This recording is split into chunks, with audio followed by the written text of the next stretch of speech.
Il était 19h20 au centre spatial guyanais de Kourou, soit 23h20 à Paris, quand Ariane 5 a décollé, emportant dans sa coiffe 2 satellites de communication.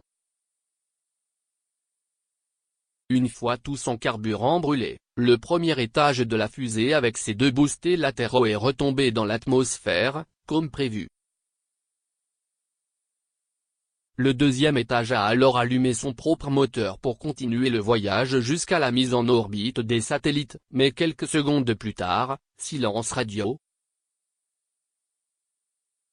La station de télémétrie située à Natal au Brésil, chargée de suivre la trajectoire des lanceurs de Kourou en écoutant leurs signaux, n'a rien entendu. C'est en général très mauvais signe. La fusée a-t-elle explosé? À lire aussi le futur lanceur européen, Ariane 6, se prépare au mur. On a dû se ronger quelques ongles chez Arianespace, qui n'a connu aucun échec en 82 vols d'Ariane 5 depuis décembre 2002. Mais on a heureusement fini par avoir des nouvelles des 2 satellites, qui, selon le communiqué d'Arianespace publié cette nuit, ont envoyé leur propre message pour signaler qu'ils se sont correctement séparés de la fusée et qu'ils sont en orbite. Ces 14 et Alia 3 communiquent avec leurs centres de contrôle respectifs. Les 2 missions continuent. Ouf. Tout ceci n'était peut-être qu'un problème de communication, mais Arianespace ne précise pas si les satellites sont sur la bonne orbite, et il s'avère que ce n'est pas le cas. C'est un satellite luxembourgeois, tandis qu'Alia 3 vient des Émirats arabes unis. Ils devaient tous 2 rejoindre une altitude d'environ 36 000 km, mais cette orbite géostationnaire sera difficile à atteindre par leurs propres moyens si le deuxième étage de la fusée ne les y a pas lancés comme il aurait dû. Le constructeur du satellite luxembourgeois a confirmé ce vendredi matin qu'effectivement, ces 14 devraient se débrouiller par ses propres moyens, un système de propulsion électrique, pour atteindre l'orbite initialement prévue. Il atteindra son orbite géostationnaire seulement 4 semaines plus tard que prévu. Il devait être opérationnel en juillet, il le sera en août. Les dégâts sont limités. On n'a pas encore de nouvelles du côté Alia 3, mais son système de propulsion est différent, et la perspective d'une correction de trajectoire est bien plus compromise. Une enquête a été ouverte pour déterminer les causes de la perte de télémétrie et éviter qu'elle se reproduise dans le futur, Ariane 5 devant assurer 6 autres vols en 2018.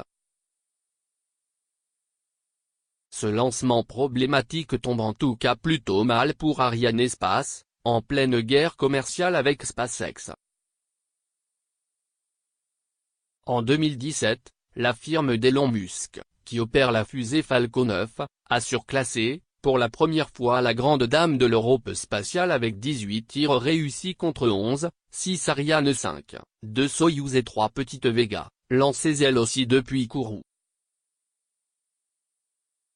Mieux, SpaceX a récupéré 14 étages de sa fusée, démontrant ainsi sa maîtrise technologique exclusive du Tossback récupérabilité, là où Ariane 5, ni même Ariane 6, le futur lanceur européen qui décollera en 2020, ne sont réutilisables. Et, après un test moteur réussi le 24 janvier, Elon Musk s'apprête à lancer Falcon Heavy, la plus grosse fusée, 60 tonnes de charge utile contre 11 tonnes pour Ariane 5, que l'on ait connue depuis la Saturn V, utilisée par la NASA entre 1967 et 1973 pour aller sur la Lune. À lire, guerre des fusées, Ariane satellisée par SpaceX mais avec ses 82 lancements réussis, Ariane 5 s'est avéré le plus fiable des lanceurs du marché jusqu'ici. Et SpaceX, qui prend bien plus de risques dans sa course à l'espace, a connu aussi quelques échecs retentissants. Le 1er septembre 2016, un Falcon 9 a explosé au décollage, détruisant carrément son pas de tir et un satellite à 200 millions de dollars. Et début janvier, Zuma, un satellite espion américain top secret, dont le lancement avait été confié à SpaceX par l'US Air Force, a été perdu court et bien dans l'espace sans que l'on sache précisément à ce jour ce qui s'est passé. Le tir s'est bien déroulé, mais ensuite Zuma n'a plus donné signe de vie, enfin d'après ce que l'on sait.